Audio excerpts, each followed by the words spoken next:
What is up, people? Welcome back to Blue Chip Prospect once again. Today it's going to be a video about the winners and the losers of this draft. While making this video, I realized that it was really hard to actually fit every single teams into either the winner or the loser, so I created a category for the teams that did good but did not win and did not lose a draft. Alright, so those are the teams that we're going to be talking about today. And also, I want to be transparent, like I haven't watched every single pick that was picked in this draft, right? I'm only one person. It's impossible for me to watch like 200 something prospect. So I did not, but the one that I will talk about today, I did watch them, and I did watch them in a game situation because I don't consider watching highlights like watching a player. So I created a card called the notable selections, and on those cards there's going to be the name of the player that I have watched for each team. Alright, so without further ado, let's get this started right away. So first, with the Anaheim Ducks, considering where the Ducks got to pick in this draft, I think they came out of it with an underwhelming package. Not that they had a bad draft whatsoever, but they were definitely in a place to be in the winner category, and they left a lot of talent on the table in my opinion. It all started at number 2 with the selection of Leo Carlsson over Fantilli. I wouldn't say it's a bad pick because I really like Carlsson, but Fantilli brings more element to the game than Carlsson does in my opinion. I don't know how you can convince yourself to pass over a 6'2" center that can play with that level of skill and intensity and can skate as good as he does, but they did. We'll see in a few years if it was the right decision or not. Mijatovic at 33 is very high for me, but I can see the appeal. A player with a big frame and a very good shot is not anything to scoff at, but in my opinion, he's destined more for a bottom 6 position, while there was many more enticing options left on the table at 33. Clara was right there in that group of top-rated goalie. I will not pretend like I know anything about them. I never took the time to learn anything about goalies, so I will just say that it seems like a decent selection since he was highly touted and he's 6'6", so that's a good base to start with.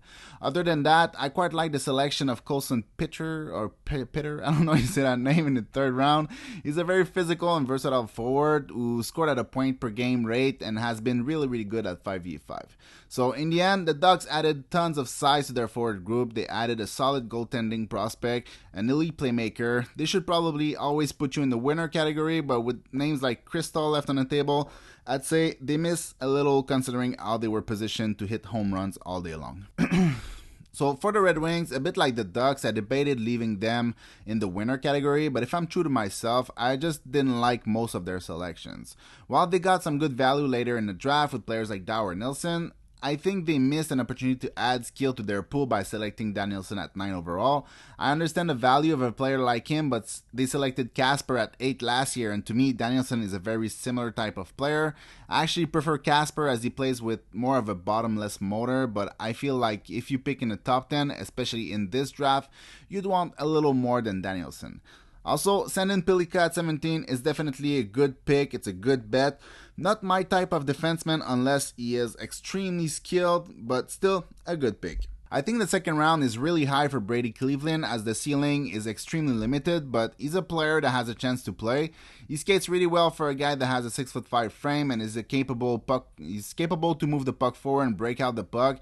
He basically has zero offense, so like I said, the ceiling is very low, but could be a 7th or a 6th defenseman if he makes it.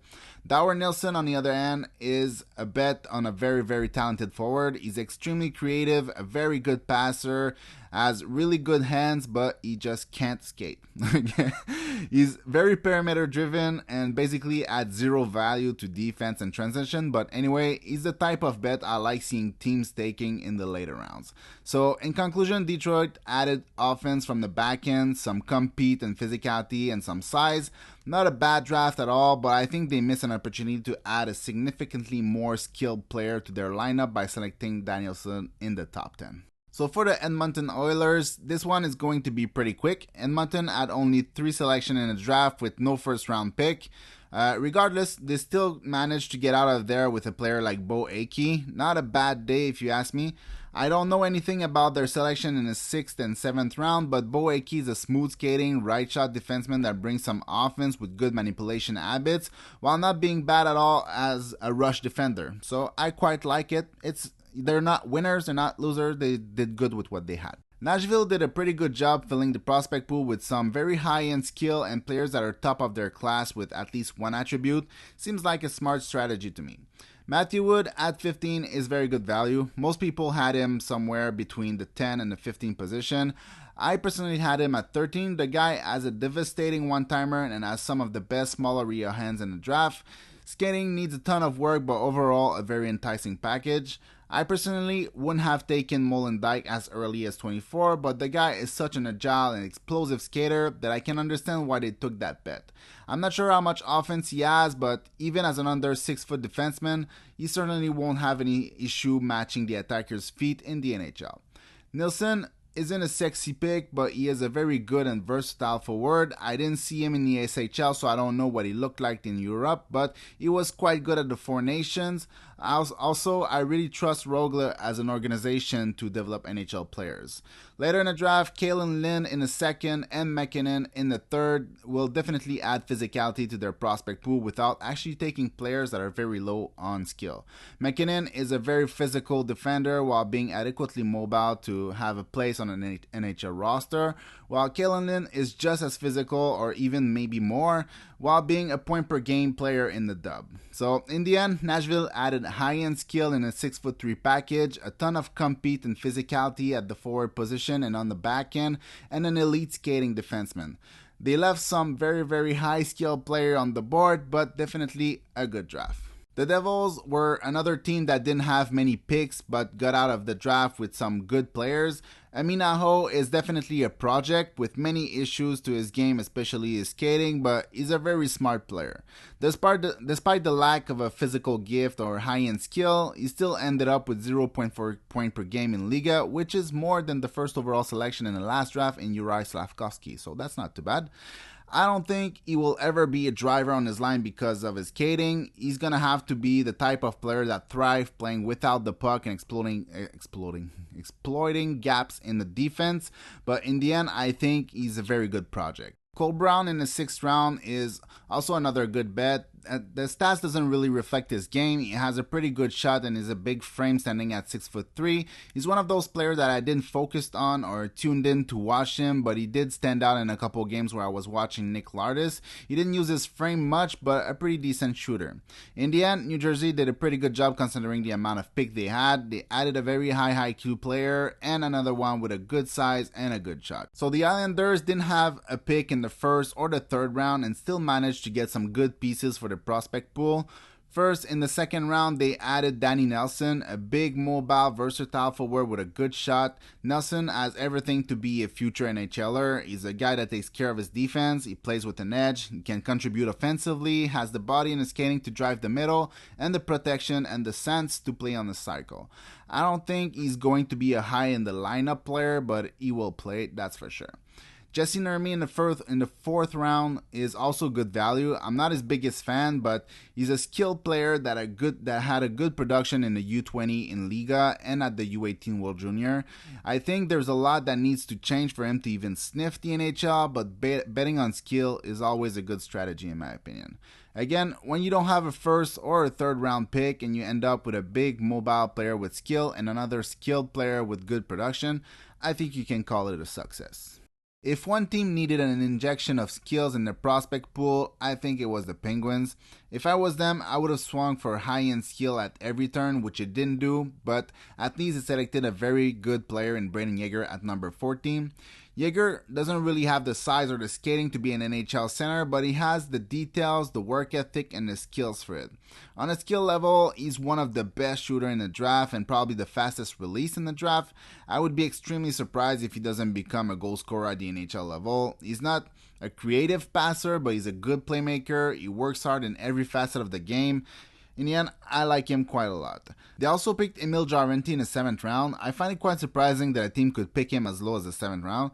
Not that he's a sure shot to be an NHL player, but he projects to have NHL tools even if his season was a little bit all over the place. He was good at the U18, but I haven't seen him in the Liga or Mestis, so it's hard to know how he's project him. I saw him last year in the USHL, and I liked him, and he also had quite a good U20 season in Finland. So yeah, limited amount of pick, but I think their first draft under Dubas was a success, even if I would have been a little bit more aggressive, aiming for high-end talent all the way through. Tampa, like many on this list, didn't have many picks, and most of their picks I don't know anything about. They acquired the 37th overall pick by trading Ross Colton to Colorado, and with that pick, they took Ethan Gauthier. Gauthier is the type of player that I assume would be gone by the first round, considering the overall skill package and abrasive style of play. He's not the biggest standing at 6 foot, but he plays with an edge and he's a disruptor. The good thing about him is that he's also way more than that. He has very good IQ, he's a good passer, a good shooter, a decent skater. He's the type of player that will for sure play in NHL, at least in the middle 6 role, but if he gets a little bit faster and drives the offense a little more, he has a chance to be in a top 6 role. In the end, I don't think there's anything to be excited about with their later picks, but they definitely added a good player in the second with Gauthier. If you've watched my videos before, I think you know that I was high on Villander, but I thought I was as high as somebody can get on him. Everybody knew the Canucks was going to pick a defender at 11, and with Reinbacher and Simashev gone, they had to make a choice between Villander and Sandin Pellikka, and I think they made the right choice.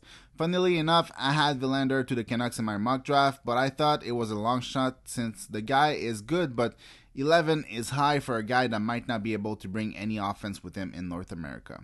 Honestly, I love the skating, I love the motor, the physicality, the defense, but the offensive IQ needs a lot of work. He doesn't seem to know what to do with the reads he gets most of the time. I like him though, so I hope he surprises and exceeds expectations.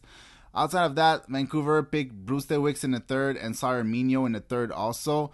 That's some pretty good value. Brewster Wicks is a capable right shot defender who put 57 points on the board and is a very good passer. Minio is a defenseman whose strengths are defending and breaking the puck out with simple passes.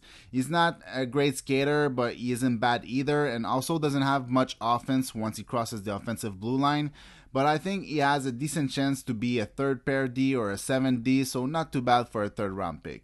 Overall, Vancouver loaded up on D early in the draft and added 2 very capable defenders and one who's more offensive with better offensive senses and playmaking skills in Brewster Wicks. Honestly, a job well done in my opinion. Vegas did a very good job filling their trading assets pool. They had 4 picks and I really like 3 out of 4, and that's mostly because I don't know much about Ronan. I saw him play, but he never stood out to me and I never focused on him either, but anyway, 3 out of 4 is great. First, they selected David Edstrom with the 32nd pick, who's a big two-way center who can skate quite well for his size. He's not a flashy pick, and I think the offense is limited, but the chance that he end up a good two-way third-line center with secondary offense are pretty high. Outside of that, getting Cataford at the 77th pick is amazing value in my opinion. He's really good. He's a smart guy with a very complete set of skills.